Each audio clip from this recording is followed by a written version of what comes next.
And yet, here's something that I think we need to think about. Whenever we consider these possibilities, we need to constantly be mindful of the fact that we love to scare the hell out of a film. Warning, this is not entertainment.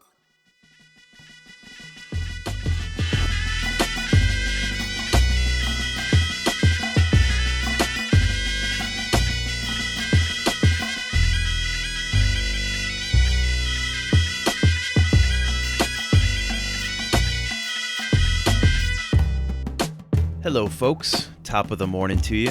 Good afternoon, good evening, wherever you may be, all the same.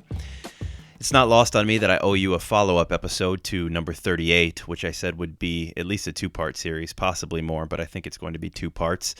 For the handful of you who are curious and wondering what the holdup is with the second part of that episode, it is coming. I've just been a bit delayed with a couple of interviews. The one, which was our last episode, Robert Bonomo, The 21 Faces of God. And now this one. This episode will be an interview episode as well. I couldn't pass it up. I had the opportunity to interview somebody whose work I've been following for several years now, somebody who you may recognize. He is a TV personality as well. And once I had the opportunity to speak to him and realize how gracious he was with his time and willing to jump on and do a quick interview with me, I realized that I needed to give that precedence. So I apologize for those of you who were waiting for the second part of that History We Were Never Taught episode, because I did say that there was a giveaway that would be tied to that series. And that is still the case. Thank you to those of you who have left us a 5-star review on Apple Podcasts and other platforms.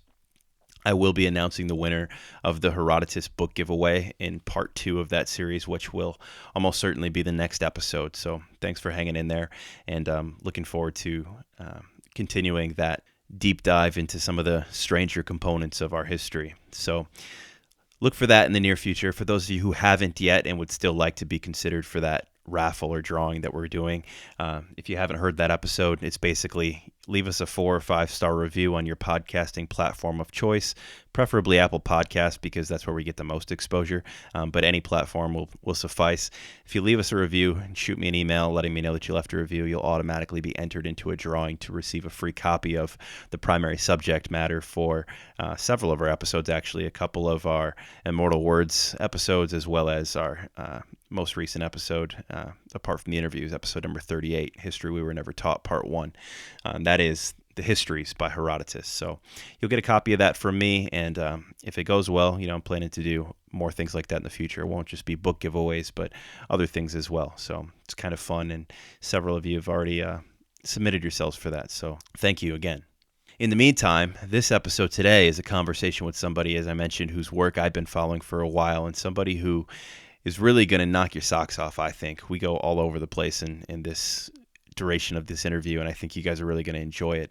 His name's Jim Vieira. If you don't recognize that name, hopefully you will after this podcast, and you'll go and research his work. He's famous for his, quote, banned TED Talk. He's one of those speakers who was given a platform through the TEDx series. Now, TEDx talks aren't necessarily sponsored by TED. They're unaffiliated, but they do have that same TED presentation style, and they live under the umbrella of TED, and their talks are sometimes posted on the TED website.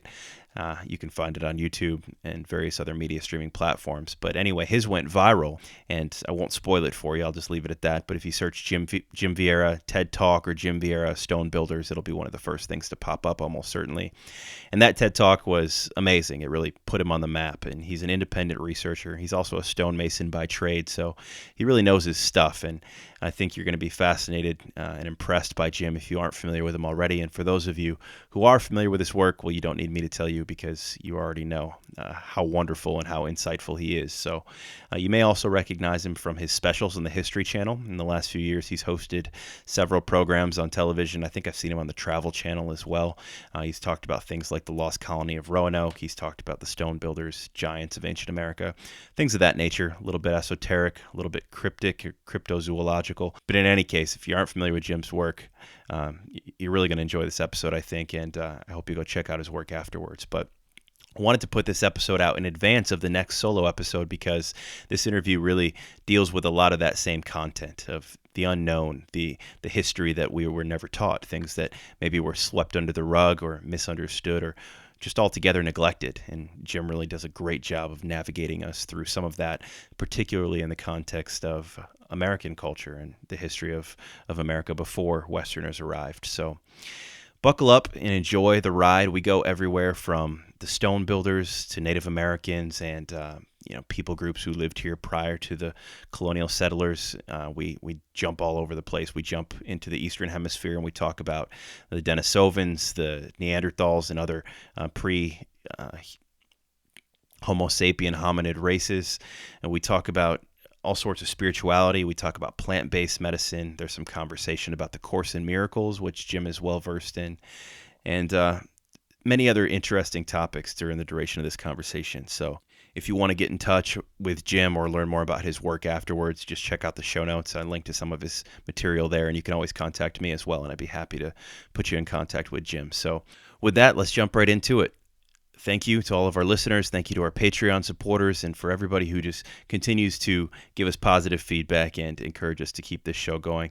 I really do appreciate it, and I appreciate that so many of you continue to stick with us and continue to listen. It's awesome to see our audience base grow month over month and just to continue to get positive feedback as more and more people gain access and awareness of this tiny little podcast that I put together out of my basement. So thank you guys for enjoying it, and thank you guys for supporting it and just sustaining it into the future. Really appreciate it.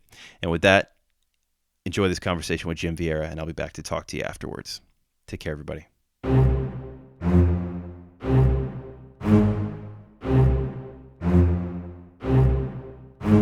Jim Vieira, welcome to the podcast. Thanks for having me, Josh. I appreciate it. Yeah, I was talking to you a little bit before we started recording and telling you I've been following your work for a long time, and you're one of those researchers and authors that I think anybody would benefit from taking some time to really delve into what you've put out there in terms of the articles you've put out, the TV shows that you've done, just because I think it appeals to the masses in terms of curiosity and intrigue, and it doesn't get enough mainstream attention. I remember stumbling across some of your work, which we'll talk about in a minute, for the first time, and just being blown away by it. So all that to say, I'm thankful for the opportunity to get you on the show, and privileged to have you here. So thanks for taking time out of your evening to join us.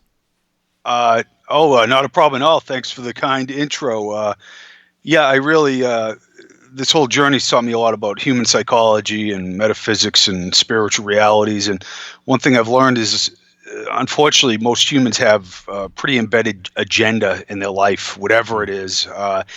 And they're not able to orient themselves to just open-minded inquiry because they just have skin in the game, if you will.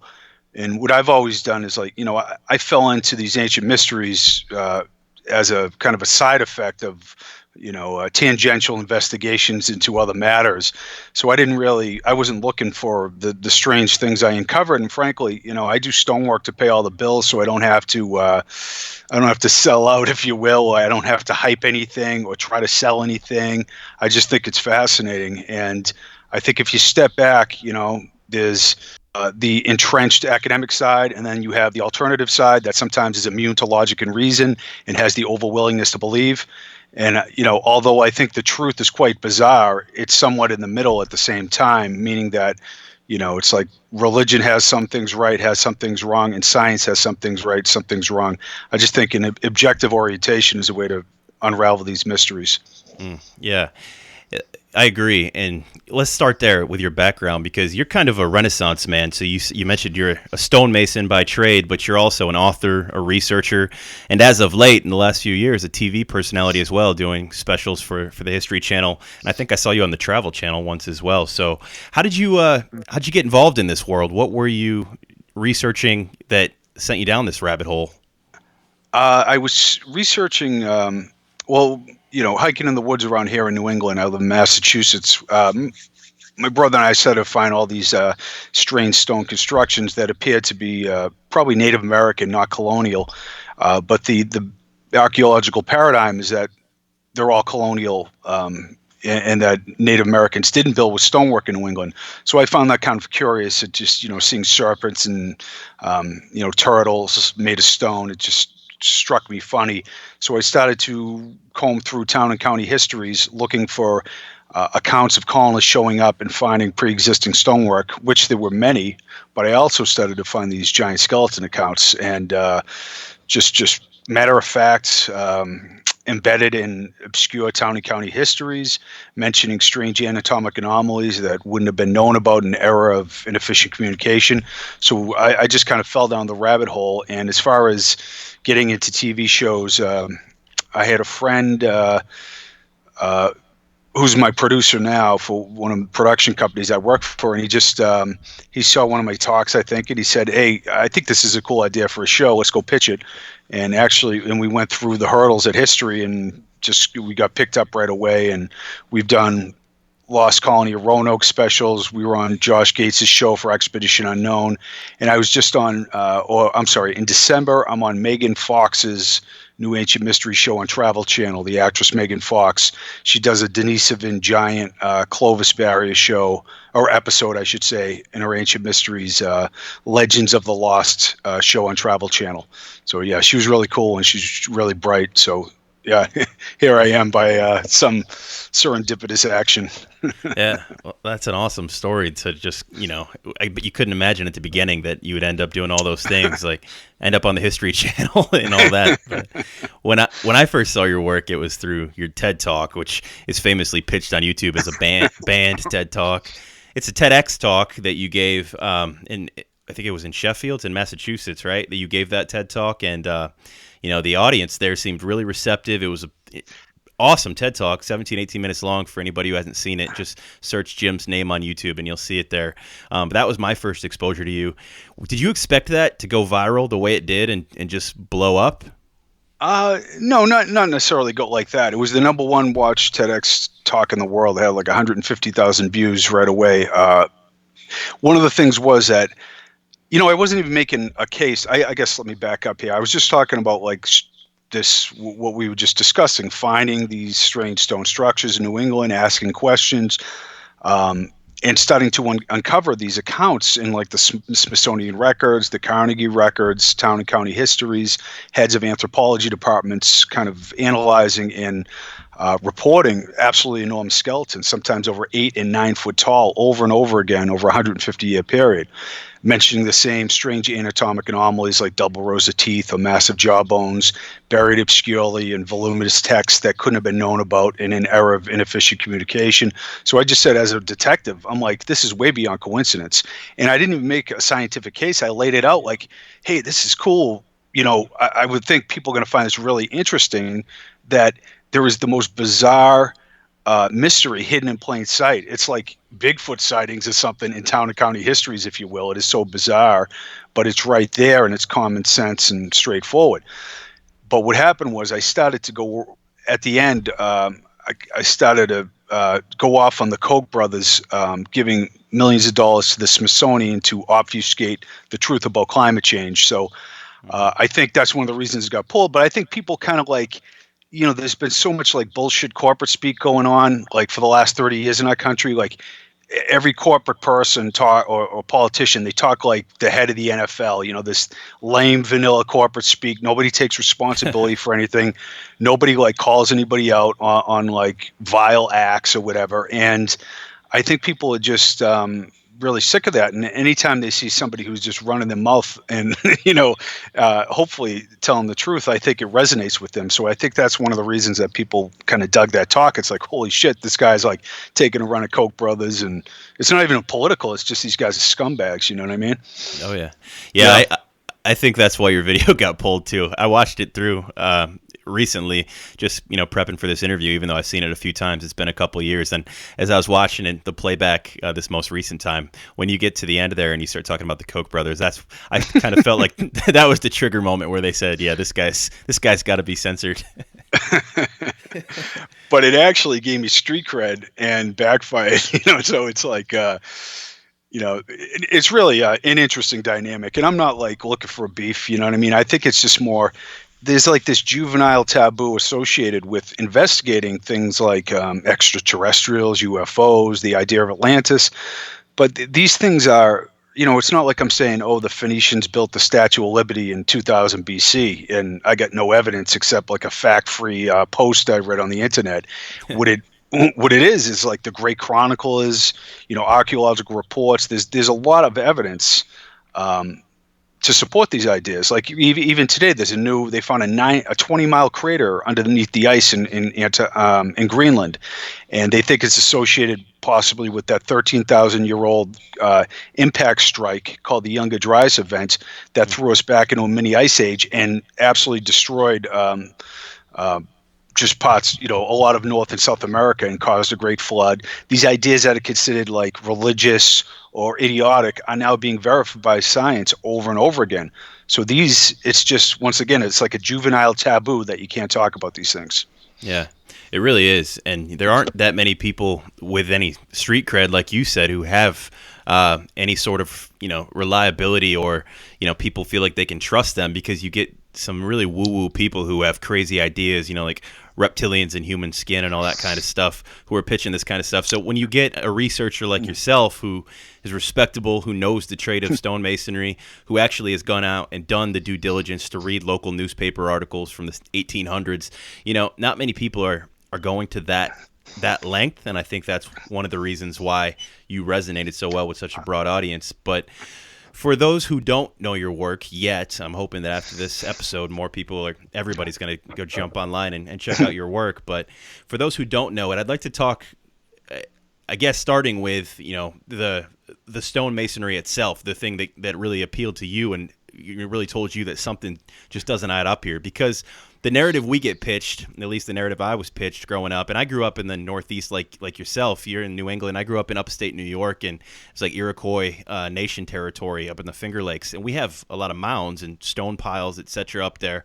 But the narrative is always, these were relatively unsophisticated people. They're, good-hearted, well-intentioned savages who war with each other and basically don't know any better.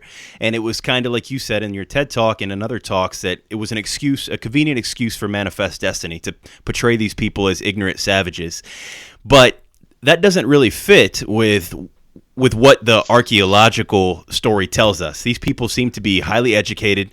They seem to have knowledge of tools and architecture that were on par with what we see in the Middle East and the Levant and Mesopotamia at the time. And, you talk about stone structures that are astronomically aligned with the equinox. Can you talk a little bit about that in detail, what you found in terms of the level of detail and the mathematical precision that went into some of these things?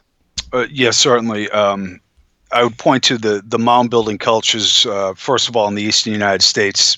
The first mound, Watson Break, Louisiana, 3400 BC, which is quite an ancient date, were the oldest mounds in the country that have been located.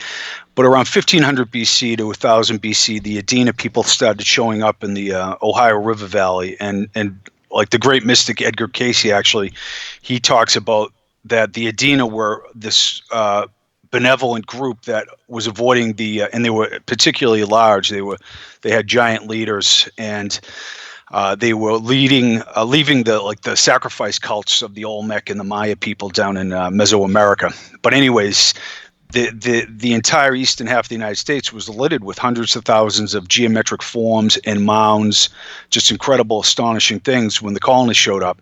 And in Ohio alone, there was like 1,500 geometric forms and just massive circles and octagons that understood the 18.61 metonic cycle of the moon, predicted eclipses, like at the Newark Earthworks in Ohio. There were trade routes that ran all around the country. Like one site a Hopewell site in Illinois or Ohio, there was like tin from the Rocky Mountains, silver from Canada, shells from the Gulf Coast, like just incredible trade networks.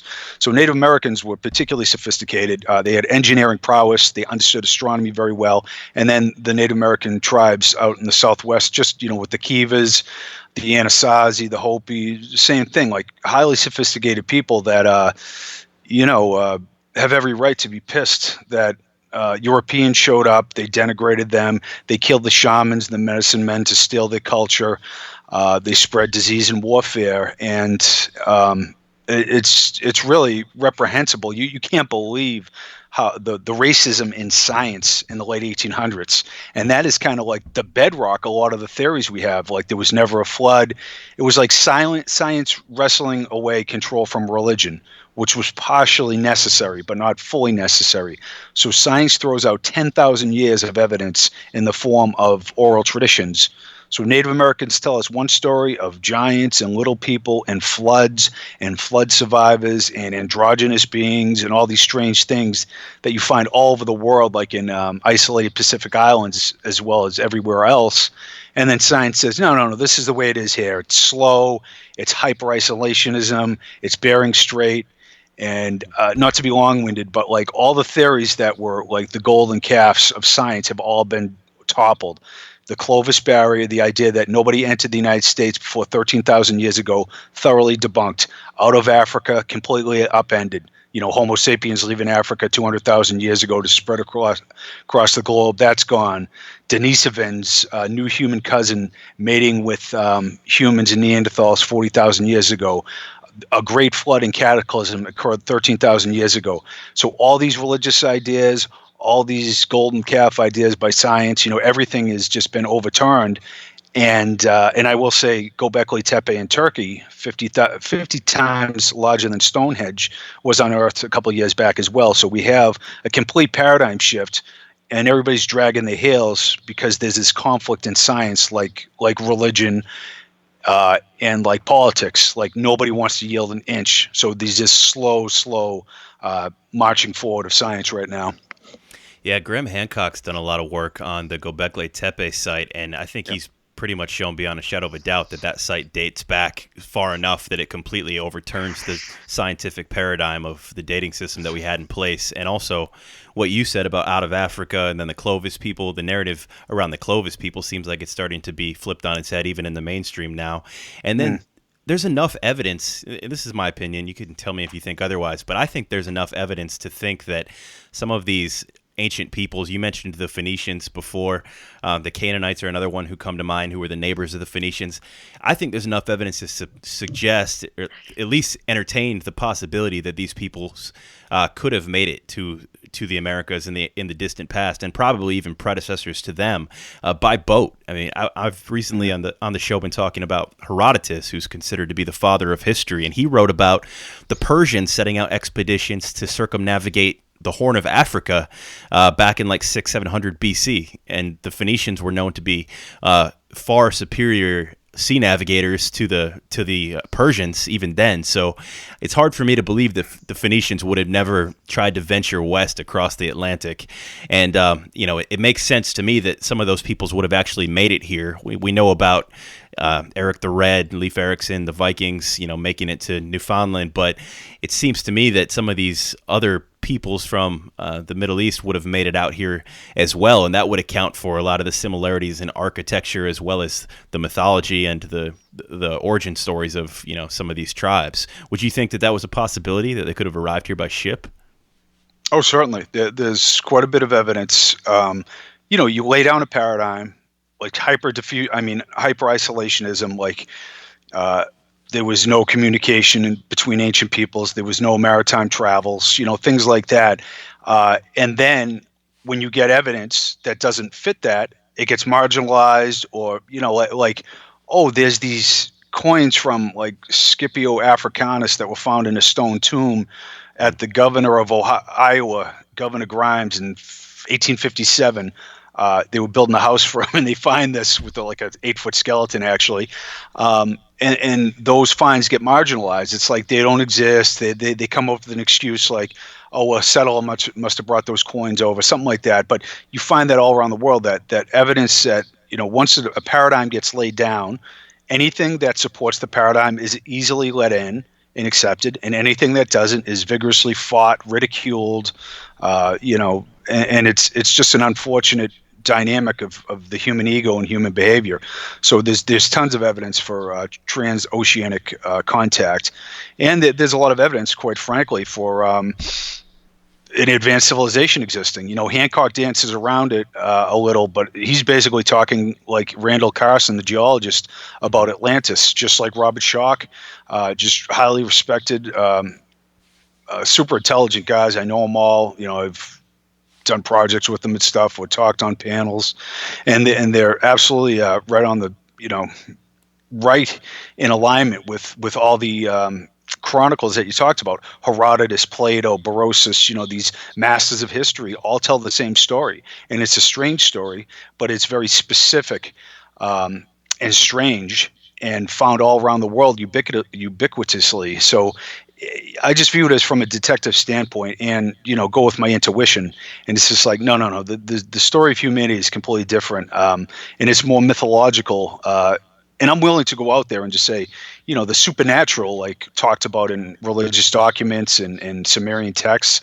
It seems like humans were genetic creation. I was just talking to my brother today about a horse just drops its baby right out, and humans females going to awful labor, and they got to get C-sections or episiotomies. It's just it seems like humans are a strange species that was created by someone else. And I'll as a point of evidence, I'll say that I think it's Crick from Crick and Watson that sequenced the genome. He said that the probability that humans evolved naturally by virtue of looking at the genome is as plausible as a tornado hitting a dump and creating a 747. And that's the guy.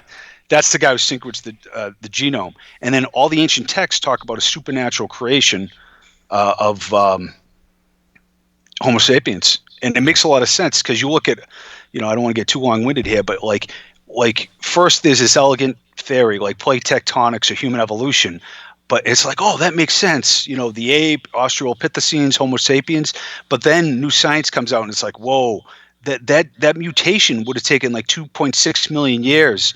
We couldn't have come from these apes. And then there's another bridge theory that's created that's really tenuous to hold it all together.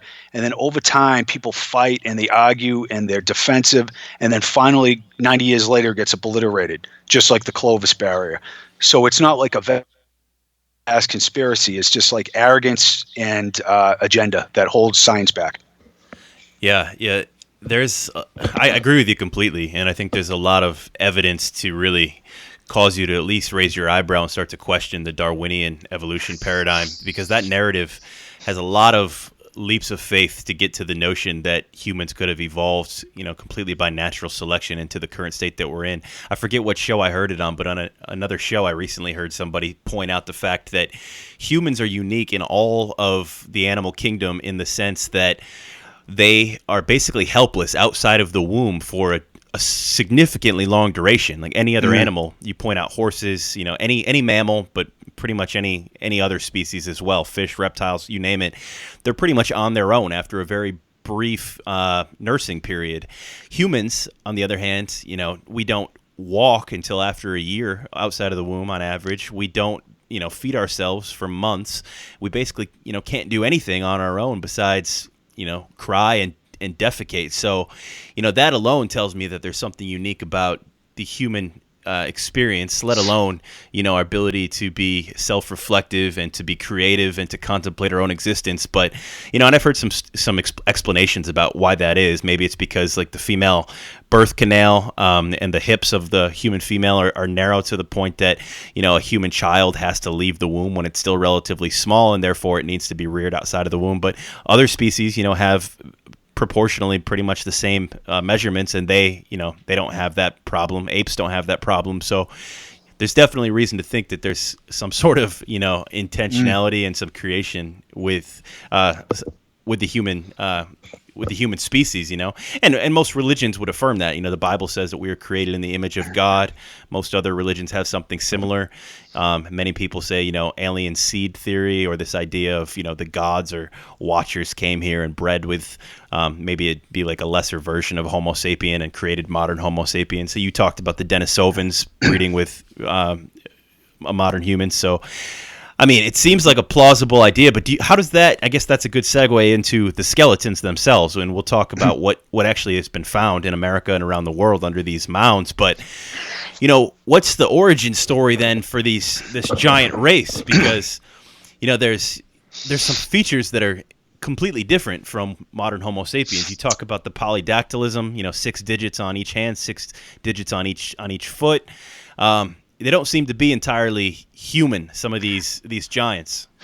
Yeah, it's a good question. I will say that, well, first of all, the idea, I remember when I first set out with this investigation, my buddy Hugh Newman's here visiting right now. He's my co-author. He's on Ancient Aliens. He was on our show, and we're doing some filming Sunday at the library here. We're making a documentary. But basically I got met with ridicule and derision, for mentioning this. Like, I don't understand science, but I've spent 15 years studying mainstream archaeology and anthropology, and was seeking a dual degree initially at UMass, and I took economics instead. But I went and I fully understand, say with the graduate levels understanding of anthropology, geology, biology, and archaeology at this point. And the main criticism was science could never miss a lost race. They could never bypass or not locate a lost race. And that's what and let alone giants. That's absolutely absurd. So it's go away, kid, you don't understand this. But the Denisovans were found in 2010 in the Altai cave in Siberia, and what they are is a human cousin that mated with Neanderthals and modern humans 40,000 years ago. And there's this sophisticated bracelet that was found that's 70,000 years old, that's absolutely beautiful, drilled and crafted, and they were more sophisticated than Homo sapiens. And it looks now like they were actually of giant stature, that they were absolutely enormous. We don't even know how big, but the two teeth that were found so far were so large that they thought they were cave bear teeth, and they went to the Max Planck Institute, sequenced them, and found out they were a new species of human. So anyways, I've done a comparative analysis. I take into account, the great chroniclers, Plato, Berosus, Herodotus, Pliny. I look at Madame Blavatsky, Rudolf Steiner, Edgar Cayce, the great mystics, the literature of secret societies, Rosicrucians, Freemasons, Theosophists, religious documents, oral traditions, and essentially they all say the same bizarre and specific thing about the past. Every source I just talked about believes Atlantis literally existed in the middle of the Atlantic, in a series of islands from the Canaries to the Azores to Bimini, that giants and little people were part of the population of Atlantis, that our original state was actually androgynous, and that Homo sapiens were created in supernatural fashion, like the Bible talks about and other ancient documents.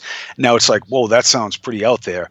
But there's androgynous gods all throughout the world, like Quetzalcoatl, Viracocha in Mesoamerica, the fish dude Oannes in Sumeria, and the winged beings. They're all androgynous. Fu Xi shows up in China in 3000 BC. He's an androgynous being who's a fish god, and he teaches the I Ching and geometry and mathematics. Oannes, the fish god in Sumeria, he teaches advanced geometry, mathematics, social planning. The androgynous Quetzalcoatl, who has a man bag, like Graham Hancock talks about, over at the Olmec site of Levanter in 1800 BC, he teaches the arts of civilization, geometry, mathematics, and then the androgynous Viracocha does the same around Lake Titicaca. So it's all these things that the mystics and secret societies are talking about, 6 fingers and toes, androgyny, and fish gods, is everywhere to be found in the most strange and specific way all around the planet. And secret societies talking about it, the great mystics like Cayce. So if you do this Joseph Campbell, Carl Jung analysis of all these sources, they're all saying the same thing. So to loop back around, it seems like giants, malevolent and benevolent, sprung forth from this lost civilization, and then some survived the Great Flood. Like the Native Americans in the United States, they all have legends of the tall ones showing up who were the shamans and the wisdom keepers, and then a bunch of cannibalistic a-holes who ate kids and were giant red-haired cannibals. The same stories persist all around the planet. Yeah, Yeah, and that fingerprint's all over in every civilization, like you said. And I think it was in the early 2000s, I want to say 2002 or 3, that they found a literal hobbit-sized skeleton in Indonesia or Papua New Guinea, somewhere around there. So, I mean, those things are verified to be real now. That's a good point. The Isle of Flores in Indonesia, 2002, they found a human cousin called Homo floresiensis. It is a 3-foot tall hominid, which is totally shocking. And when they found it, they thought it was like either a dwarf condition, because there's like dwarf elephants on the island of Flores, and they got shipwrecked there and somehow got smaller. But that's not the case. They found a second set of remains that's 800,000 years old that's even smaller, and they found that they once lived in Africa and made all the way over to Indonesia. So literal hobbits or little people have been found by science in 2002. Now it looks like giants that we interbred with have been found at the Denisovan Cave in Siberia in 2010. A great flood and a cataclysm 13,000 years ago has been authenticated. Göbekli Tepe in Turkey, a 11,600-year-old incredible megalithic complex has been found that hunter-gatherers were supposed to have created, but it looks like flood survivors did that. The point is, yes, this science is verifying all these things, and nobody has a time machine, so I'm not saying, I got all the answers, but I would like to, I go back to like tribal wisdom, indigenous wisdom, secret society literature, the great mystics, religious documents that where the human ego is much more absent from these things than some kind of a-hole running his mouth about what they think the past is all about. Like bypassing the human ego, even in a metaphysical clairvoyant sense or an intuitive sense, and then you sift through all the details of all the sources I just talked about, and they all once again give the strange and specific and mythological portrayal of the past. It's quite stunning, actually. But a scientist never steps into that arena and says, what the hell, I'm going to check this out. It's like defensiveness, derision. You're not an archaeologist. Don't tell me what to do. I find a lot of pettiness and just eye rolling, instead of like, that's why so many people are interested in this. They're like, that shit is so compelling. And any detective would say something is going on, but you just get dismissed over and over again and mocked and ridiculed. It's like, what's this, 8th grade, Yeah. Yeah. It's a classic example, though, of truth being stranger than fiction, right? I mean, we know now that these things existed, and it's, you go into the Museum of Natural History down in the Smithsonian, some of those skulls of species that are no longer with us, I mean, assuming that they were around much later than science thinks they were around, I mean, it's like a real-life Lord of the Rings with dwarfs and hobbits and, tall giants. But authors wrote about that as recently as, a couple millennia ago. We talked about Herodotus, Josephus wrote about it, Homer wrote about it. That example of from Herodotus, where he said the Persians tried to circumnavigate Africa, they talked about Pygmies. So back to your point about these hobbits in Indonesia coming from Africa, well, that lines up perfectly with what Herodotus and some of the other authors from the Greco-Roman area were saying, because we know that Pygmies lived in Africa, but apparently there were a ton of them, and they probably traveled east and traveled west even, and they refer to the Ethiopians as the long-lived Ethiopians who lived south of the Egyptians, and they said they were exceptionally tall, like 7 foot or taller, and they lived longer than any other race of man at that time, like 120 plus years. So some of them. So, I mean, these things sound fantastical in the modern world, but more and more modern science is proving that these things actually are true more often than not. It's crazy. Yeah, no, I'm glad you mentioned all the chroniclers too. Like Pliny the Elder, he called the Chinese, they called the Ceres and Taprobane in Tamil in India in like 200 BC. He talks about the Chinese. They're extremely tall, and they have blue eyes and blonde hair. And it's like, wait a second, that's not the Chinese that we know. But they recently found the Tarim Basin mummies in China, which are Caucasoid, which have blonde hair, red hair, and blue eyes, and are extremely tall, between 6 foot and 6'6" tall. You can Google Tarim Basin mummies and hear the story. But the chroniclers once again got it right, and something that wasn't supposed to be. There was part of the Chinese population or interlopers that were Caucasoid, and it just goes along with what you were saying, that these chroniclers, describing the past in a way that's being verified by modern science. And it continues to this day. Yeah. Yeah, it really does. And I think, I kind of subscribe to this theory. I don't know if it's widely accepted or not, to be honest with you, but it makes sense to me that a lot of the gods and demigods that were worshipped in the ancient world, they're portrayed as heroes almost. And I think that they probably actually were living beings at one time. Like, for example, Osiris, Zeus,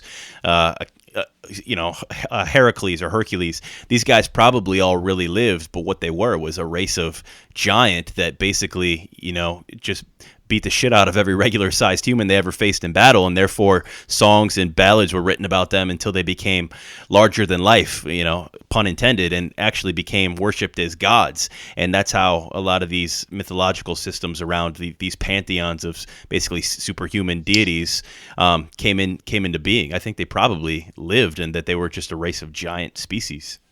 Absolutely.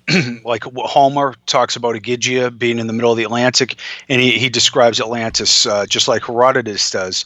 Now, the skeptic's argument is Plato is the only one who told us about Atlantis and the Timaeus and Critias. That's not true. Herodotus, even before Plato was born, spoke of Atlantis and being in the middle of the Atlantic. Pliny the Elder, Plutarch the geographer, over and over again, that all the chroniclers, they talk about the Titans being real, giants being real, that there was a great flood and there were some survivors. And that's why, like, when you learned about mythology, it was like a crazy soap opera. There was all this, like, it wasn't the actions of gods, of like benevolent people. It was like a bunch of weird soap opera stuff with jealousy, and that is reminiscent of the past, this war between, light and dark, if you will, Edgar Casey's, Atlantean battle of the sons of darkness and sons of light. And, it sounds like science fiction, but I think it just rings true with people. That's why these subjects are so fascinating and were written about by like virtually every source I was talking about.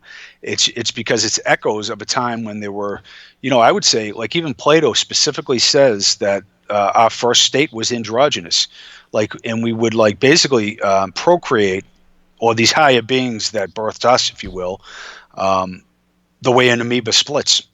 And then you're like, oh, that's crazy. But then Kahum, the androgynous god at Esna in Egypt, is shown with 6 fingers. He's known to be androgynous, and he's creating humans. He's fashioning them on a potter's wheel. And I have that image, in my PowerPoint. I took the picture at Esna. And then the guy who shows up, the fish god who creates the I Ching, he fashioned humans out of clay and genetically created Homo sapiens. And Viracocha did too. And Matsea and India, the same thing. So you have these levels of specificity of androgyny, and it's everywhere. In Australia, isolated Pacific Islands, 6 fingers, 6 toes. So, I don't want to, I could go on for I'm telling you, 50 hours.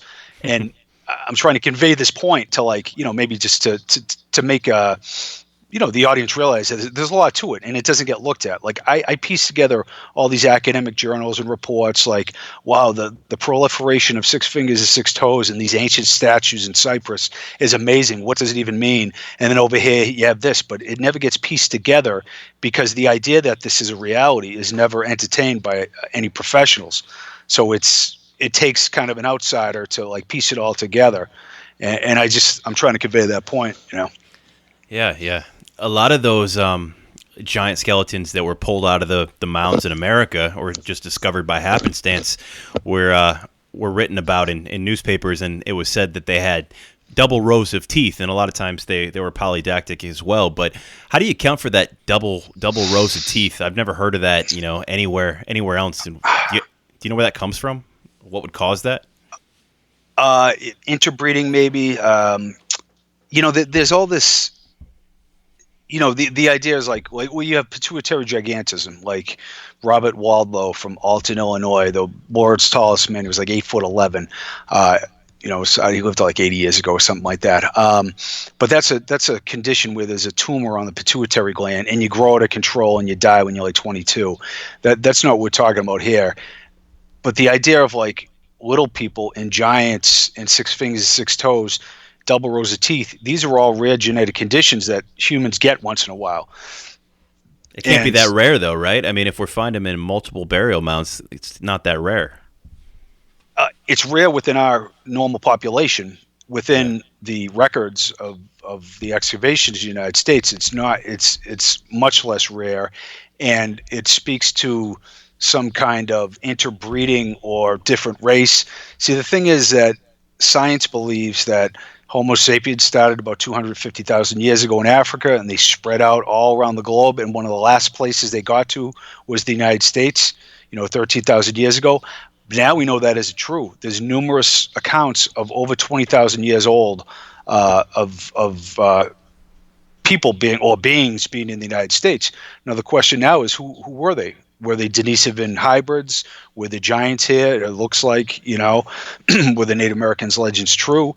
Or were this flood survivors from strange lands like Lemuria in the Pacific and Atlantis in the Atlantic? That's what the kind of native legends talk about, just like, the Egyptian oral histories, all these other oral histories around the planet tell the same story. And these like strange beings show up in Ireland, like the Tuatha De Danann, and they have these mystical powers, and you find it everywhere. And they're noted as, androgynous, like on Boa Island in off the coast of Ireland. There's a double-headed androgynous statue there to one of the gods, one of these survivors who showed up and had these incredible skills and technology and supernatural abilities. So I'll say this, like science, this is the way that science thinks, that Big Bang, somehow it all got set off, everything formed, you had like ammonia getting hit by lightning to create life, and then consciousness emerged somehow, and then Homo sapiens formed through from Australopithecines, and now here we are, and society's gone in one way, and we have skyscrapers and planes now. But there's another way to look at it, that this universe is a conscious creation by like a supercomputer or a being that is immensely omniscient, if you will. Like it's a conscious creation, and that kind of makes more sense. And there's rises and falls in civilization. There's extraterrestrial races, which only makes sense because there's so much space in the universe of time and space. So right off the bat, in my mind, it's a real stretch to believe consciousness formed out of nowhere. So I think science has got it utterly backwards. And our past and even our present is much more metaphysical and supernatural than science leads on to. And when you mention these things, you just marginalize like you're, a new age nutcase or something. Yeah. Do you think there's any credibility to those who make the argument? A lot of cryptozoologists will say that, the Yeti or the Bigfoot could be basically an offshoot of one of these giant races that basically just went wild and never really, was, on the grid, so to speak, and therefore we don't ever see them, but they still exist in the deep wilds, and that's what accounts for all these Bigfoot sightings. That it's really a race of giants that just is really good at staying hidden and not being seen if they don't want to be seen. Yeah, I've heard a lot of wild stories about like living giants in the Solomon Islands, and that there is something to I know. Quite a few, highly intelligent, credible people and scientific-minded people who study Bigfoot and absolutely believe. There was a Navy cryptologist that I was at a conference with, and he heard like a Bigfoot sounds, and being a trained, he worked for Navy intelligence, and he's like, holy shit, that's a language pattern. So he like slowed down the Bigfoot tape, like from the woods in Ohio or something. And he just like sequenced all the sound that he got, and then he synced it up with all these other Bigfoot sightings and sounds and he figured out that there was all these speech patterns, and he like laid it out in a really coherent way, and it was kind of fascinating and a real point of proof. But there's something to like the Bigfoot thing. I don't know if it's multidimensional, interdimensional. Like right now we're talking, right, and it's just like, where's 20 minutes ago? That's like another vector of time and another dimension of reality. Like, holy shit, that like 20 minutes ago, like we got to think back through time to envision like, oh, I was just sitting up and we were talking about this, and now I'm in this position. You know what I'm saying? That like the human brain operates in 11 dimensions of time and space. Quantum entanglement that Einstein talked about, spooky action at distance. Like, you change something at the subatomic level 20 million light years away just by viewing it. Like the observer is kind of creating this reality, and quantum mechanics has proven it. So there's strange mechanisms at work, and I would not like dismiss the multidimensional, the extraterrestrial, the supernatural. Once again, nobody has a time machine, and people are seeing something. There's a lot of strange phenomena, and that I'm just not going to push away. I will say quickly, though, there's entrenched ways of thinking. Like there are people on the alternative side who will speak with authority when they really don't have it. They don't have a time machine. They don't have all like the facts, but they kind of pitch that so they can because they got a good gig going and they sell a lot of books and they make money. You know what I mean? I'm not like dissing anyone, but it's just human nature. And you have the same thing on the academic side. So it's kind of like, watch the information where you're getting it and who you trust. And once again, that's why I like to do comparative analysis of these phenomena. Yeah, that makes sense. As far as the Bigfoot goes, honestly, it's not really a subject I've ever been much interested in. I think it's somewhat plausible. I'm a hiker like yourself, and every time I go out west into the Rockies or some vast wilderness, you're hit really quickly with the realization that there is a lot of territory out there that is never set up on by men. However, I feel like with all these shows on the Bigfoot and things like that, if it was really out there, somebody would have found it by now. But every once in a while, you get a researcher, a credible scientist, like you said, who will say, yeah, I saw something in Siberia, for example, that I just can't explain. It was larger than an ape and, it clearly wasn't a man. And then you read something like, ancient accounts like Gilgamesh, for example. He has this friend, Enkidu, who's a hairy man of the wild. And, it's, I don't know, some of that stuff just sounds like there's more to the story than what we perceive. I agree, and what happens is a gauntlet gets thrown up. Like there needs to be a breeding population, and there is none. The end, or like with extraterrestrials, you can't have propulsion systems that travel faster than light, or and it's like okay, end of argument, and then you get this attitude like there's no more argument. Argument's over. But a perceptual shift will change things. Like I study a lot of metaphysical sources that talk about extraterrestrial travel is done with the mind through quantum entanglement. And quantum entanglement has also been proven through time, not just through space. I know it's a tough concept, and I don't want to get too scientific, but quantum entanglement is basically that it's like two objects moving or doing the same thing in time and space at separate locations, like simultaneously.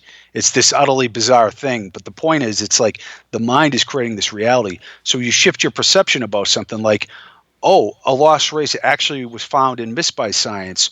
Or, maybe there was a continent in the middle of the Atlantic because plate tectonics is an inaccurate theory that has fatal flaws that a lot of geologists are understanding now.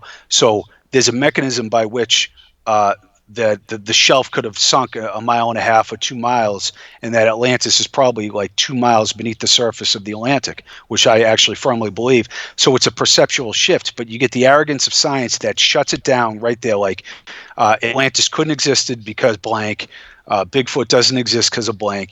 So I'm not saying all these things are true because science is arrogant sometimes, but you just see it, just read it. Just you see people in their kind of this smug ways about talking about things, and you get to read about what type of person you're dealing with. Are they curious? Are they oriented to the good of all, or are they just like petty and infantile and arrogant? Yeah.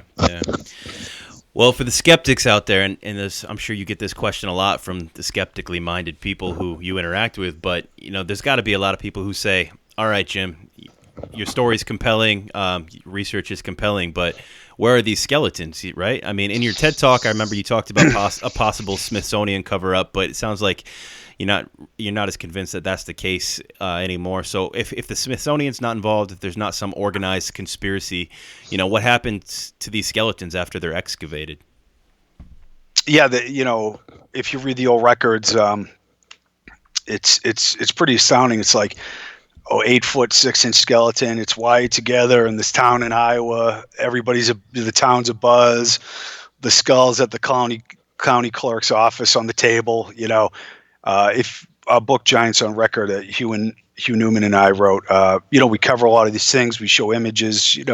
I think we make a solid case for over 7 and 8 foot skeletons of a much higher proportion than the general population of today. There's no question that that's the case. There's this huge anthropological mystery, and actually, yes, we have photographs and pictures and documentation of, even in the Smithsonian ethnology reports, of well over 7 and 8 foot skeletons, well of the normal range of the occurrence within the normal human population. Now, that being said, I have not looked at an 11, 12 foot skeleton and something that's like bizarrely out of human range.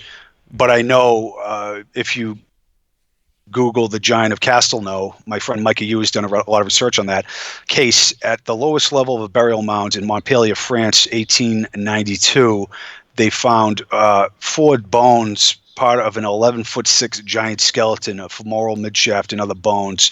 There was a peer-reviewed case. 10 anthropologists looked at it and basically determined that it wasn't a disease condition, and that there was like a Neolithic giant that was like 1,500 pounds and 11'6" tall. And anybody can go Google that, the Giant of Castille on Wikipedia, and read that account.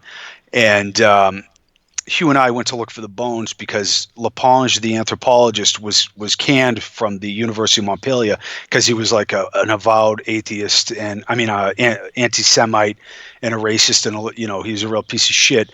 But even in a Darwinian guy, like back then, like a lot of the mainstream scientific guys were incredible racists in the late 1800s, like guys who ran the Smithsonian and stuff. And, my point is that there are a lot of cases out there where there's evidence and we haven't been able to run it down, but it was well documented.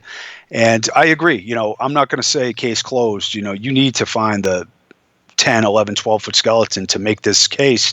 And it sounds like, oh, you're chasing like some science fiction thing, but I really don't think so. And all I'll say is there's quite a bit of evidence for there being an anthropological mystery, and we don't know how big Denisovans are. Right. And Svante Pavo just wrote a scientific paper where they found a piece of Denisovan skull, the first non-tooth that was found, and it's enormously thick. And he's saying that this sober scientist is saying these, essentially these were giant. We don't even know how big the Denisovans were, and they could be like these 8, 9 foot, species that interbred with humans. We're not sure yet. I'd give it a wait and see. And all the other mysterious things that have been derided are coming to light now. Hobbits being found, floods, cataclysms, the things we've already talked about, Göbekli Tepe being found. So there's tons of evidence that the controversial is now being verified by science. So I just say, continue to wait and see. But it's a good case. I'm not saying, I got all the answers. I'm saying it's worthy of further investigation, and I think anybody who would read the book or watch a video would understand that. Yeah, and you make a good point, too, about the size and the managing expectations, because for people who may not be familiar with this type of research, when we say the word giant, I think a lot of people's minds go to like cartoon character figures where they're like 20, 30 feet tall. And to my mind, a 10-foot giant is more than enough to qualify as a giant for me. If we find a race or species 10 feet tall, you got to remember that when somebody grows tall, they also grow wider. So a 10, 11-foot giant is going to be ridiculously large compared to a 5.5, 6.5 foot man.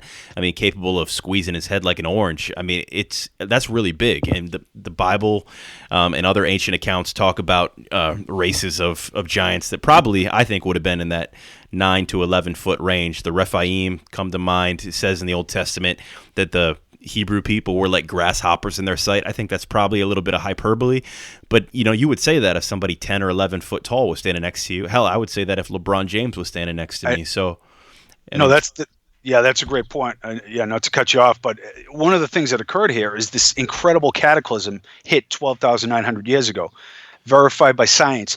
People don't really know it, but there was like a terrestrial impact that hit the ice sheet. It looks like. Called the Younger Dryas Impact 12,800 years ago. It was more devastating than the Chicxulub meteor strike 65 million years ago that killed off the dinosaurs. 10% of the Earth's landmass was destroyed by fire 13,000 years ago. This utter cataclysm, incredible, like almost like a worldwide flood. And I'm a stonemason. I go to sites all around the world. I go to Pumapunku, Tiwanaku, Sacsayhuaman, outrageous megalithic sites all around the planet. And like Pumapunku, it was just thrown around like a cataclysm hit it. And there were all these sites that I believe are vastly older that were taken over by, the Inca, the Aztec, the Maya, the Egyptians after the fact, as, some temple sites like the Sphinx, I think is much older than 2750 BC.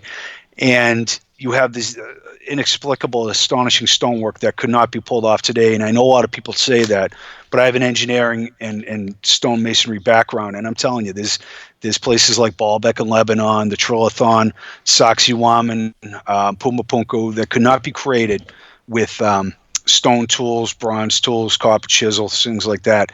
It's just utterly impossible. But archaeologists don't team with stonemasons and engineers and geologists to solve problems. They just stay off my turf, stay in your lane, But I'm telling you, man, there's like the weathering on the Sphinx Robert Schoch was talking about. It clearly indicates it's geology 101. It is incontrovertible proof that the Sphinx is at least like 9,000 years old and probably older. And it's right there hidden in plain sight. And so you have this problem in science where it's just like, it's just this entrenched orientation around a paradigm. Hey, I wrote 4 books about this. I've been teaching this way for 30 years. Don't tell me that this Clovis barrier doesn't exist, or whatever theory. So it's, I just remain open-minded about these things. I don't, and I work with scientists and academics. I do like professional archaeological digs. I'm tight with like open-minded, cool academics. They're really usually funny and intelligent. And you want to call on the pros, like when you want to do a dig or you want to analyze something, or you have a team of scientists who tells you something like a cataclysm happened, then you really have something. So I'm not anti-science at all. I'm just I'm the dude who does ayahuasca ceremonies and stuff, and I like to have an open mind about things, That's one of the things I most appreciate about your work is that you come to this with really a non-religious or a non-biased perspective. I mean, you definitely have it on the scientific side, so there's definitely a tyranny of thought within academia because everything has to be peer-reviewed, so you've got to really fit that paradigm.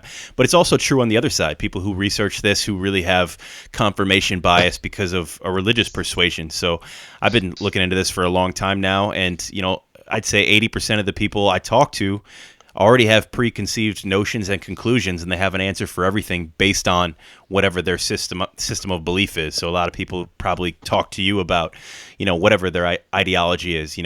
People like to talk about the idea of the Watchers or, the sons of God, quoting Genesis 6 if they have, a Christian worldview. But then Sitchin, he was heavily, slanted a certain way based on opinions that he had about ancient aliens. So it seems like everybody has kind of have a pet theory that they want to encourage along the way. One of the things you don't do is really marry yourself to anything. You try to stay objective, and I think that's why your work stands head and shoulders above the rest. So from a non-biased perspective, where you're just looking at this objectively without really a horse that you're trying to push along to win against the others, what has that shown you that some of the other peoples might not have seen? Do you see things in a different light, or have you come to different conclusions since you don't have a presupposition that you feel like you have to find evidence for? Yeah, actually, I at first I wanted credibility. I was like, I'm a stonemason. I understand archaeology.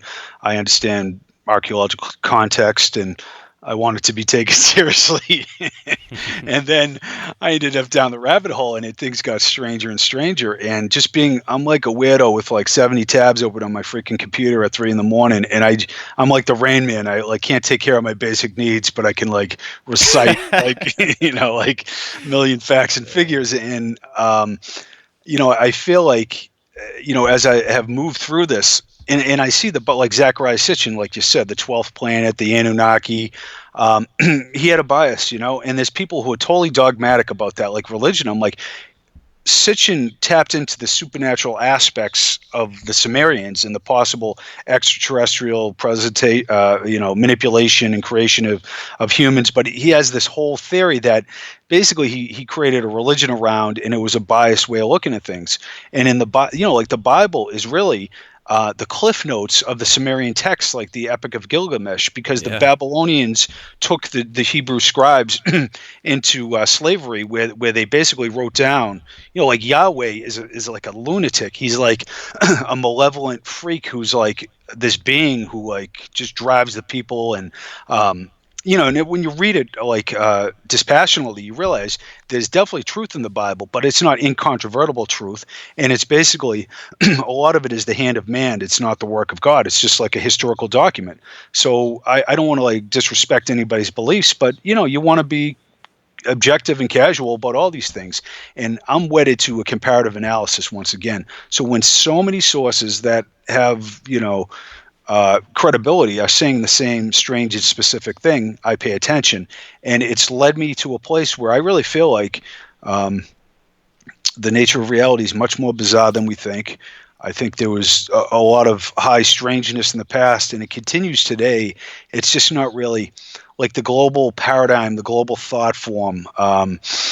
We consciously create our reality, and I think we've created a materialistic freak show that we're embedded in now, like technology. Like I got like a burner phone. I don't even have a freaking cell phone. Like the phone and the computer take your mind to like the 50th level of the Denver airport or something, where there's like aliens and generals. It's like that the Matrix just has everybody, and everybody's on social media getting these lame hits.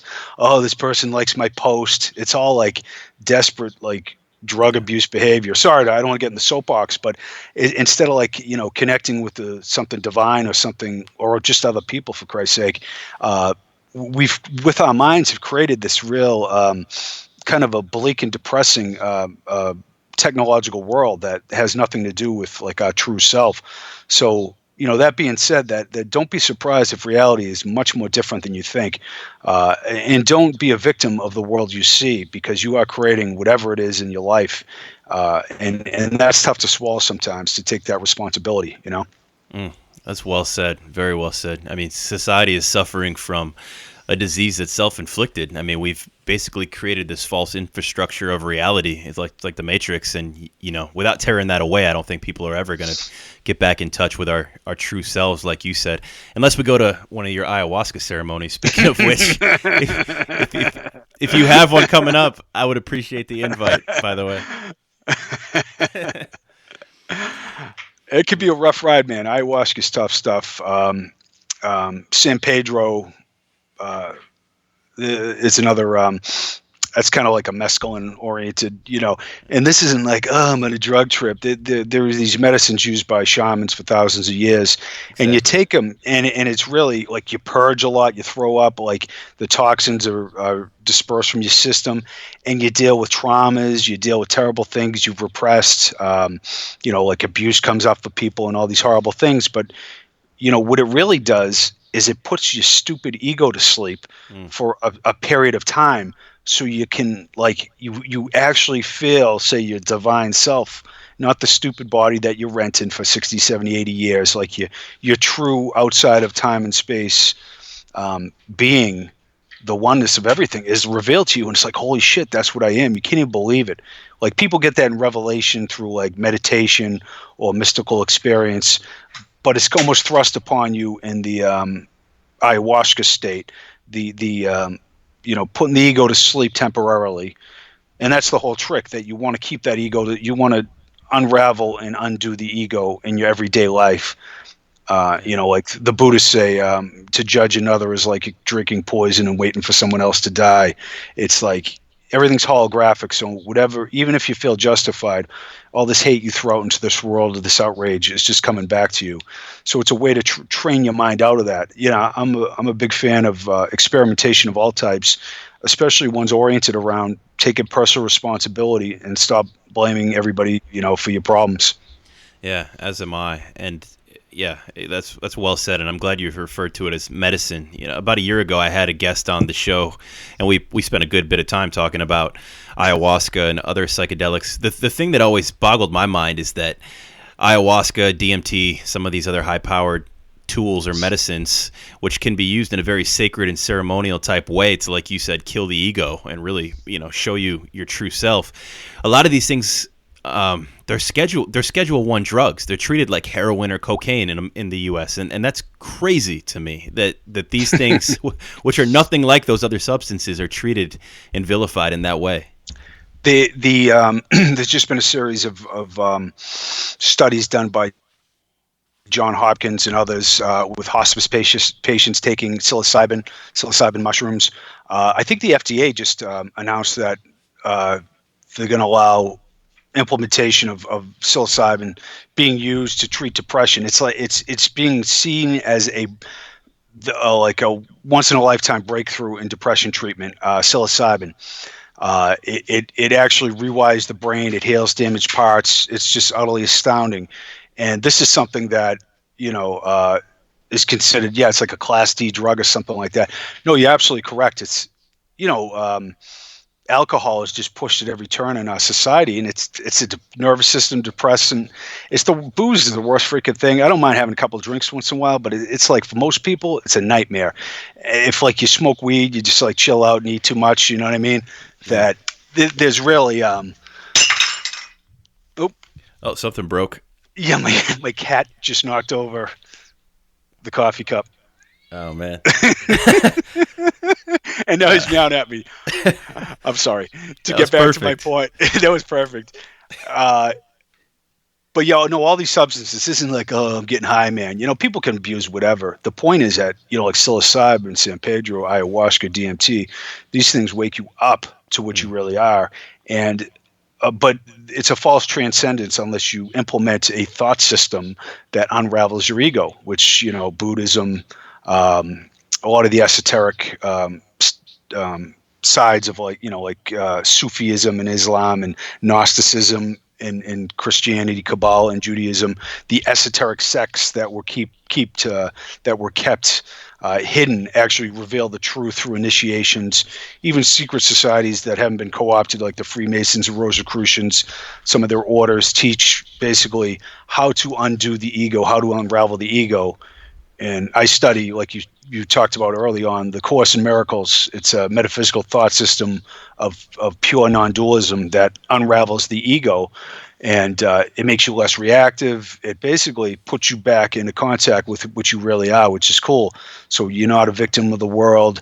You're just you're playing a movie role, in this lifetime. You come back for other lifetimes until you break free of the cycle of reincarnation. That's what's taught by all the masters. And you dream it like, you view this life as like an interesting thought experiment. You don't take it so seriously, Yeah. I was hoping you'd dive a little deeper into that, because this is something I hadn't really heard of before, hearing about it through you. And you mentioned before you're not a religious person, but you're also you're a seeker, so you're a spiritual person, and you called it non-dualism. So can you kind of dive into defining that a little bit? Like what does that mean, and what does it look like in practice? Yeah, it's the Course in Miracles. It's like a text that came about through a research psychologist, Helen Schuckman, in the 70s. It was basically, not like automatic writing. You could call it channeling, but it's this incredibly complex, sophisticated, holographic kind of spiritual masterpiece that's written mostly in Shakespearean blank verse and iambic pentameter. So you have to really slowly read it and digest it and metabolize it. What it's saying is that the universe of time and space is actually a dream, like a dreaming delusion, that we exist as one outside of time and space, as part of all there is, like a loving awareness of God, if you will, not like a white dude in a throne who's pissed off half the time in the sky, but like an all-loving creator that doesn't have like form. It's not like a body. No, that's kind of tough to understand, because we have these human personalities that we invest so highly in. It's just like no, I kind of like myself. That dude over there, I don't like this politician. But that screen of nonsense and human personality that we overinvest in and make temporarily real doesn't exist in reality. Like, we're in the sea of oneness, and we are dreaming in this dream of separation that's occurring within time and space that actually will cease to exist at some point, which is like the universe will disappear. Because if you just think of time destroys all meaning. even the good things in this world, like, oh, that was so great, my team won the big game, well, I got married or whatever, and it slips through your fingers. Oh, my parents died. Oh, what the hell? Oh, yeah, I love my cat. Oh, my cat died. You know, like, what the fuck's going on in this world? You know what I mean? It's just like, it's a synthetic, computer-generated virtual reality game, essentially. It is not our true state. And it doesn't even matter what you're saying, right? Like in 50 years, they're going to be putting us in the ground, you know, or less. And so it's not, and, you know, the mystics would say we keep coming back here, but we almost falsely come back here because our true spirit is inalterable, but we're dreaming this delusion of time and space. And it's like, okay, how do you wake up from that? Yeah. You don't wake up from it, you know, you unravel your ego. And I know I'll just put out there, The Disappearance of the Universe is a book by Gary Renard that explains all this. And I would say just try it out, you know, just read the book or a chapter, or you could probably catch some of it online if you are interested in this, because it's really coherent and it makes a lot of sense. And it takes a lot to like digest it. Like, what the hell is this guy talking about, you know? Yeah. Well, you talk about time not being a reality, but we perceive it as such. And, you know, nostalgia, for me personally, nostalgia is almost like a vice. I'm a very nostalgic person. And I think part of that, if I'm trying to psychoanalyze myself, would be because I'm always, you know, sad about not being able to hold on to a moment. Like you said, it's fleeting. No matter if it's the greatest feeling, football team wins a Super Bowl, you know, you get married, whatever, it goes away. Like, that's going to be in the past. And it's almost hard to live in the moment even sometimes, because you know it's going to be gone. It's here 1 second, gone the next, like a vapor. And you just feel sad, and then, you know, nostalgia sets in years later, and you might even remember fondly something that wasn't even a fond experience just because it's no longer there anymore. And, you know, that, I don't know, that system of thought is interesting to me, because I think time can be a huge burden for a lot of us. It certainly is for me. Oh, bingo. Yeah, no, you just like, my brother is strongly into that, like melancholy and nostalgia, but like this ephemeral thing that slips through your fingers, like the sun's going down, the moon's coming up, you such like they have this heartfelt moment, and then it slips through your fingers cynically. It's like, what the hell is going on here? And you're right, like, this life is a joyless slog for most of us, you know. It's like for virtually every soul that passes through the matrix, it's like, oh my God, just like, I got to get up, I got to pay the freaking bills, I got to, it's just freezing out, oh, my car tire broke, you know. It's on and on and on. It's an endless onslaught, where our natural state is like total oneness without doing anything, like this enthralling ecstasy that's beyond comprehension. That is what is described, but it's not in a body that's like always looking for a hit, you know, like, and just think of the way biology and being in a body in this false state coerces us. Like, as males, you know, I'll speak to this end, like we misperceive beauty as goodness, or, you know, you fantasize like, oh, that woman's so beautiful, like you pretend she's something that she isn't, or you put these expectations on someone just out of this stupid biological wiring, instead of like, you know what I mean, misperceiving beauty for goodness, or just not viewing people evenly and having special relationships, like, oh, I love my family, but I hate the guy down the street, you know, instead of like, none of it's true, you know, like you're just playing out a stupid role.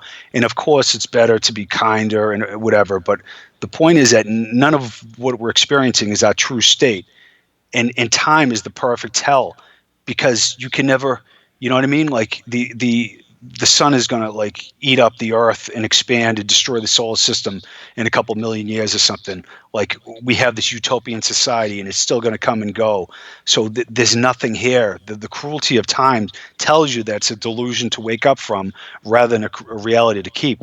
And that's what the Course in Miracles says. That's what the Disappearance of the Universe says. And I will say, the greatest masters in human history, Yogananda, Jesus, Buddha, Lao Tzu, the Vedanta Yoga, who else am I missing? Plato, and on and on and on, all claim that this is reality, what I just talked about, as strange as that seems. Pure non-dualism, like our real state is outside of time and space, like in this, which is the good news, this incredible flawless state, and we're just having this dream of separation. Like, what would it be like to create on our own, like the prodigal sons and daughters in the Bible? And just like that parable, it's like, at first, man, this seems kind of cool, and then it starts to really suck, you know what I mean? Like, everybody you love appears to die, your great loves come and go, oh, I used to love that person, now I don't. It's all this weird stuff that has no basis in reality. And then you realize, like, I want to wake up from this freaking thing and get back to like this joyful, blissful, contented, eternal state rather than this freak show, that I'm living in. And I don't want to be like bumming anyone out. I'm just like, it's worth a look, right? Yeah, it's interesting. The timing of this is interesting because just a couple weeks ago I had a guy on. He's a Gnostic, and he was talking about metaphor through tarot and other sorts of divination and traditions, and he was talking about duality. And he says, there can never be true singularity because singularity is not self-aware. Like if everything is one, he said, imagine yourself in a white room when there's nothing else there. It's just a white room. He says that's singularity. You wouldn't know what white is. You wouldn't know what anything else is because it's all the same thing. But if a black dot appears in that room, well, now you have duality. You have something that is other. And he made the argument that you could never really have singularity now or in the afterlife or any time because there wouldn't be awareness anymore. And, he kind of makes the case that everything is taken in measure, like the yin and the yang. Like you can't have light without darkness, good without evil, et cetera, and kind of makes a case of ideology off that. I'm wondering how that compares with, the Course in Miracles and the way you perceive the world, kind of piggybacking off what you just said about, non-dualism.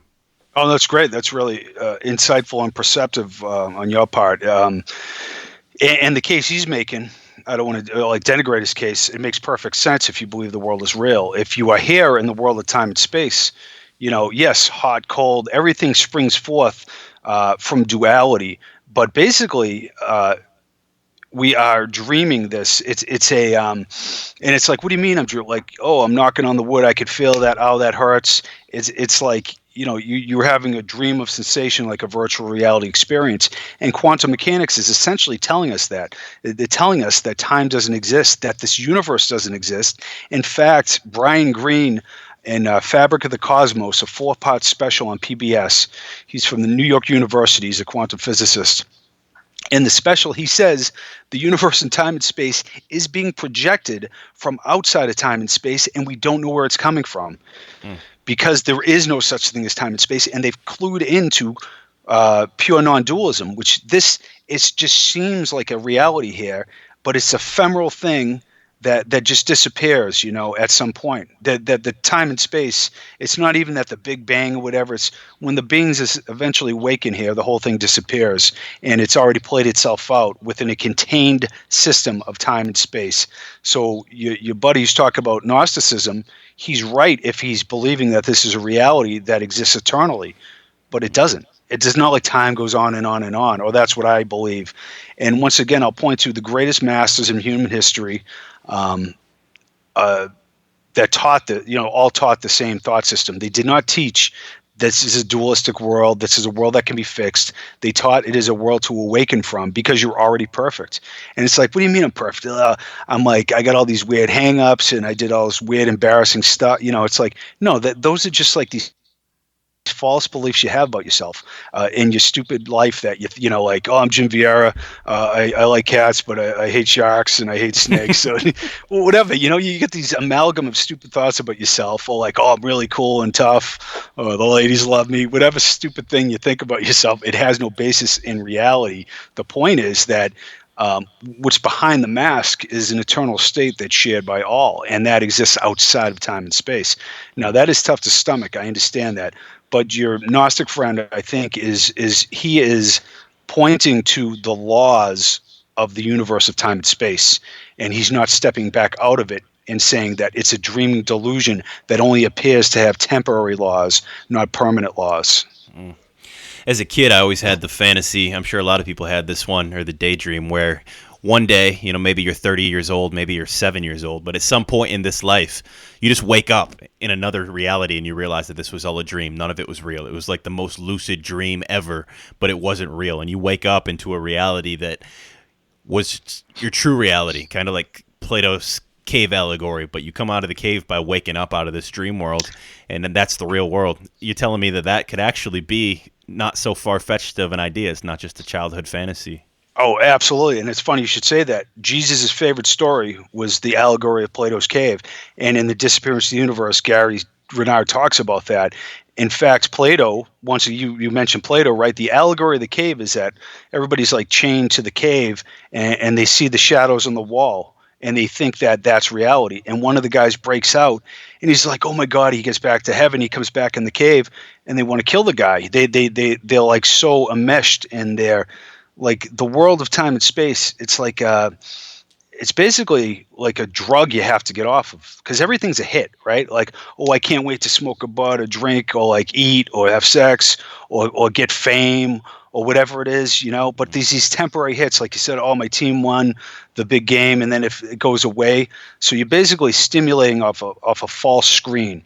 And when you go to the movies, you can't go up on the movie screen and like move around the characters and fix it, can you? You can only change it at the level of the projector, the level of the mind. So, you know, basically, Gary Renard says this as well. Like, there's this higher self, if you will. It's our self that is sane, it's like the Holy Spirit, and it wakes you up. Like if your child is having a nightmare in bed, you don't go and shake the hell out of her. It would just increase the fear.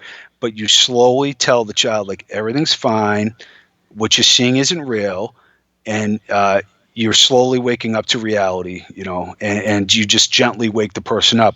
And that's what happens when you study these spiritual disciplines. You slowly wake up, you decrease the fear. Okay, you just a simple thought, like, God isn't out to like get me, is like a developmental step. Like, a lot of people think like God's out to kill them, you know what I mean? Or God's like some freaking dude, you know, like I said, instead of an all-loving presence that like has no form, you know what I mean, outside of time and space. But the point is that, yes, you're absolutely right. And whatever, people could challenge me on it, whatever. I fully believe, and all the masters throughout history say, yes, thank God this is a dreaming delusion, and that the real state, which I've experienced a couple times, is like so beyond comprehension. You're like, you're just beyond speechless. It's like somebody slipped you 10 million hits of E, and you're having the best sex of your life, like for eternity. And that sounds weird, I know, but it sounds great. It sounds great. It's not like, oh, I'm kind of bored and I'm eating freaking ice cream with Jesus in the goddamn sky. It's like this enthralling state that has nothing to do with the body. It's a state of awareness that is like, it's incomprehensible, is like where you start with it, you know, beyond words, which is great because all the mystics talk about it. That's our true state. So it's like, okay, it's like, you know, like my brother and I were decathletes, so we know how to train ourselves. And this is what this is. It's like money in the bank. I'm not going to overreact to the world. I'm not going to get into politics. And I'm going to like forgive everything I see. And I'm going to get back to the real state and help everybody, lift everybody out of this place as well. And that's kind of the way, like, my brother and I run our lives. You know, we talk this, like me and you, we talk like this all day. We laugh at a bunch of shit. We like make jokes out of the absurdity of the illusion. And we kind of climb our way out of the pit of a self-imposed prison that we created here. So the way to do it is not to judge the world. It's the way to forgive the world, you know? Woo. That's well put, man. Wow. It's not every day you feel like you got a lot to think about for the next few days based on a conversation. so thank you, because I feel like I got a lot to take away from this. Well, where do you live? I live in northeastern Pennsylvania. Okay, cool. Yeah, well, like, you know, we could talk after too. I got to, you know, I got buddies who run rituals and ceremonies if you're down with that. And no, it sounds like you're like knocking on the door, man. It's you're probably younger than me, but you sound like you're like me 15 years ago, man. Just like right on the trail, you know, like everything you pointed to, everything you said alluded to this greater reality. I think that you're zoning in on. And no, I think it's great. You ask great questions. An awesome interview. Yeah, it's been a great discussion, and yeah, to your point, I certainly feel like I'm on that path. I just need the right connections, the right people to get plugged in with. I think that's the next step for me. Yeah, I can plug you in. All right, well, we'll talk about it off air. But for everybody who's listening right now, what are you working on now, Jim? What can people expect to see from you in the future? I think it's in December. I'm on Megan Fox's show. What is it? What the hell is it called? They just changed the name. Something about the loss. I'm sorry. I apologize. I'll remember the name. But I'm on Megan Fox's show. We shot an episode about giants, Denisovans, and the Clovis barrier. That's actually came out really good, and Megan's really cool. My buddy Hugh is here, and we're working on some personal documentaries with an independent film company with my brother as well that we're going to release soon.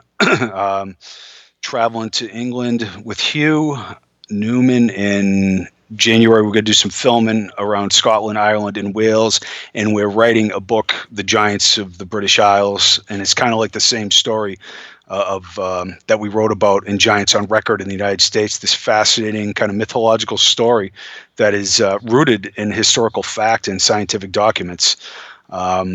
We got a couple show pitches at different networks right now, and I'm sure we'll keep appearing on TV and other places. And so we're always up to something. And Hugh's site is Megalithomania. He does tours around the world in conferences. And like I spoke at Contact in the Desert last year, 2018, the Edgar Casey ARE conference in Virginia Beach. And I'm on Facebook, although I hate it. I don't really post anything, but we do have a cool page, Giants on Record, and Search for the Lost Giants pages on Facebook. And yeah, you can check us out there and the things we're doing and stuff, and shoot me a message if you get a question. All right, Jim. We'll have to do it again sometime if you're up for it. In the meantime, we'll be following you online and on TV. Let's be in touch, and we'll talk soon, brother. All right, man. Have a good evening. All right. Take care, Josh.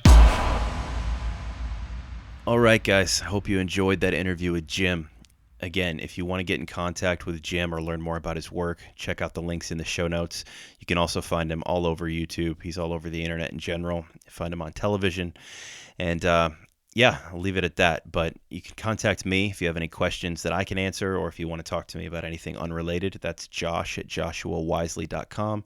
JOSHUAWISLEY.com. You can also learn more over on the website, which is just my name, joshuawisley.com, and links to all of our episodes, as well as ways to contact me. You can support the show through there. You can also just reach out with any questions you may have or recommendations for future guests. All that's on the website, so feel free to reach out. You can also learn more on Fringe Radio Network, so feel free to check us out over there as well. Looking forward to coming back soon with a new episode for you guys. Be on the lookout for it in the next couple of weeks. And if you have any ideas for content you'd like to hear in 2019, I do have a lineup for the next month or so, maybe 2 months. But beyond that, I'm open to suggestions if there's anything you'd like to learn more about. And if it's in my wheelhouse, I'll certainly give it a spin. Otherwise, I've got a laundry list of things that I'd like to put on the agenda for 2019, as well as some interviews with guests that I think you guys will enjoy. So stay on the lookout for more information from us. I hope everybody in America had a happy Thanksgiving, and for everyone all around the world, I hope you have a great holiday season as we come into the end of the year. These long, dark nights are a great time to just relax, reflect, recoup, and really plan and strategize for the year ahead. As the days start to get longer in the spring, hopefully you guys will be filled with new life, new vigor, and just a healthy ambition, not necessarily for selfish reasons or personal gain, but an ambition to just make your mark, to do something worth doing in the world. I know that I get that feeling in the springtime as the days start to balance out once more with the equinox, and hopefully you guys are inspired the same way and that your creative output affects the world in a positive way. This podcast was actually birthed in a long, cold winter a couple of years back, and it started in the spring. So spring is great for rebirth, and I know we're just getting into the early parts of the winter, so it's a little foolish for me to be talking about the spring now, but that optimism and that planning time really helps fuel me and get me through these long, dark months. So maybe it'll do the same for you. All right, guys. Well, that's it from me for now. In the meantime, be happy, be healthy, and I'll see you back here soon on the next episode of Eschaton. Goodbye, everybody.